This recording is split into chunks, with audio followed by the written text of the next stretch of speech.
There's no secret. People pretend there's some big secret to it. There's no fucking secret, man. I grew up broke. I worked every day. I decided I wanted to be a kickboxer. I had no car. I ran to work, which was about 4 miles. I'd work 10 hours carrying boxes of ice in a fish stall. I'd run to the gym from there about 3 miles. I'd train 3 hours, and I'd run home to 6 miles. And that was it. There's no secret. People say, "Go fucking, I want to do it or you don't." And people say to me, "Oh yeah, but you must have got this luck." No luck, nothing. I went and I trained and I started winning. And that's how I started to make money. Slaves worked all the hours they were awake for their entire lives. In American history, in Egyptian history, in the rest of the world that had slaves, which is most of the world at some given point. I think, like, if they can do it, so can I. Now you're like, well, did they have a happy existence? Well, they didn't get to pick the work they did, but it means that you can work. That's if you have the cap behind you.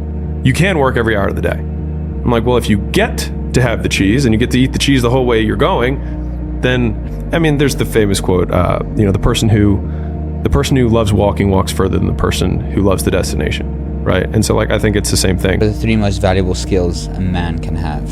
The ability to be honest with himself, because if you're not honest with yourself, then nothing in your life's going to change. The ability to endure unspeakable amounts of stress and to be able to stand in the face of that like a real man. And number 3, the ability to be soft and empathetic and gentle when the time calls for it. Because the first 2 are going to make you a hard motherfucker. They're going to make you callous. And at the end of the day, if you go too far in that direction, you're not going to be a good person.